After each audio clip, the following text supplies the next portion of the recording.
Welcome back. We're on part 2 of the Best and Worst Awards 2012 edition, and we're still on the technical awards because there's a lot of them.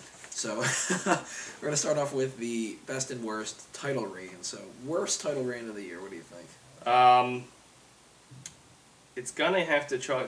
I was not a fan of the way they took away the title from Ryder and then did nothing with Swagger. That U.S. title it had so much meaning rolling out of 2011.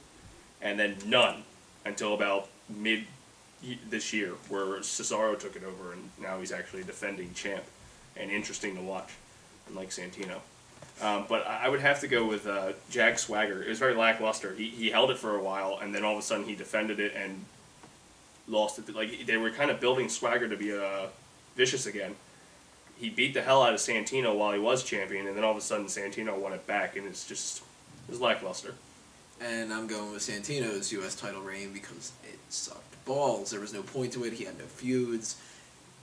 Nothing at all. There's nothing positive about it. I think Santino's funny at times.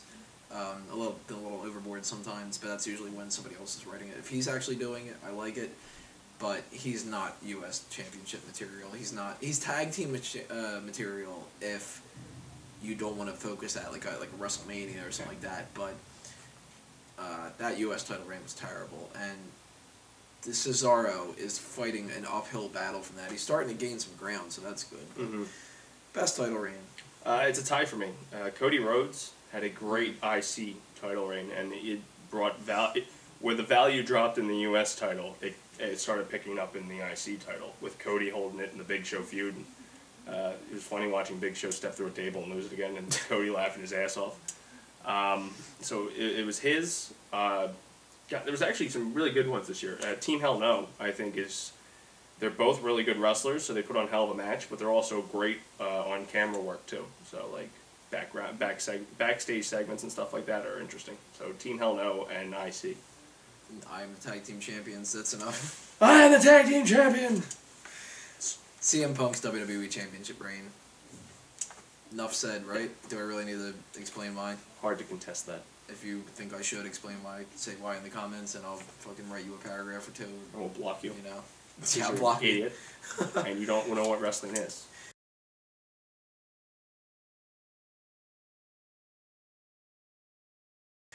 Worst mic skills. Man, there are some terrible people out there on the mic. To name a few, two of the 3 men of the 3-man band, 3-man band, whatever the hell they're called, suck. Not Slater. Slater's going to slate. But I think overall, R-Truth, once again, it was something where he was great in 2011 because it was off the wall and it was funny because he was a bad guy. Now they turned him good, and now it just feels cheesy and hokey, and it irritates me. I almost went with Sin Cara because of last year where I said if he doesn't cut any promos, then he fucking is terrible. But this year I got a different rationalization here.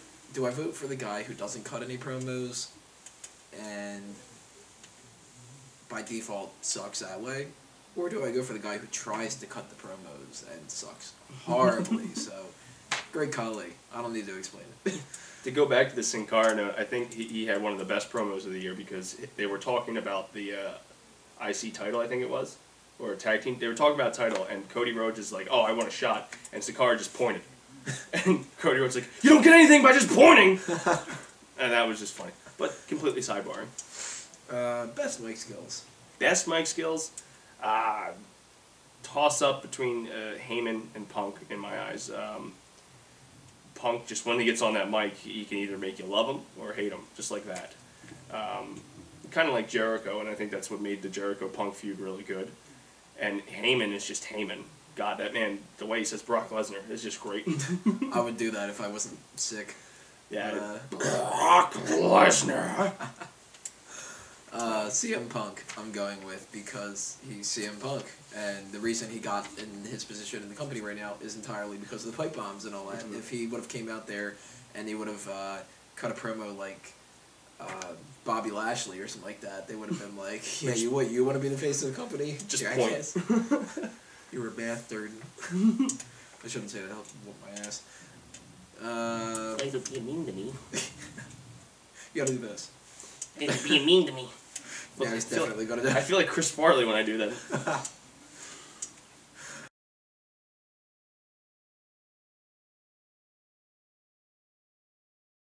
Best and worst ring skills. What's the worst out of all that? Who can't wrestle worth a damn? For the hype that was built for the man, Tensai. Because if you think about it, I heard great things about him in New Japan. From what I had heard, he was the shit out there. Like, everybody loved him. I guess that just means that in Japan you have shitty wrestling. Because it did not translate well when he came back to WWE TV. Kali. Enough said. I really need to explain why. It's Or not should I fair. just walk like this, like Kali does, and see if maybe I'm a better wrestler than Kali is? When I sit down, can I pull that off? I don't think that Kali can. Oh, look at that. I beat him. I can't really pick him apart. I steal his moves. Worst ring skills to Christie's. I walk like a normal human being. But yeah, you're right, I'm terrible. Best ring skills. It's a tie between CM Punk and friggin' Daniel Bryan. Those guys put on clinics, and you'll find out later in the video that I think they have the match of the year. And those guys, I can watch them for 60 minutes in an Iron Man match. They just go on for days, and I'm not bored. Dolph Ziggler. They call him the show for a reason. Guy pulls it out all the time. Not meaning that. Get your minds out of the gutter. You know, I don't think he's had a single bad match this entire year. And, you know, the same thing with last year. This guy's just fucking great. He's the Shawn Michaels of the company right now. He could probably wrestle Tensai and maybe get a good match out of him. I don't know. I think he could. Just the way he's a bumping machine. Man's all over the ring. That's what they need. They need Shawn Michaels in Hulk Hogan era against Dolph Ziggler right now, where the two of them just sell nothing and everything together. Oh man, I would pay to see that so much. WrestleMania 30. I'd end up going to that. Oh, yeah. What am I kidding? I'll have the money.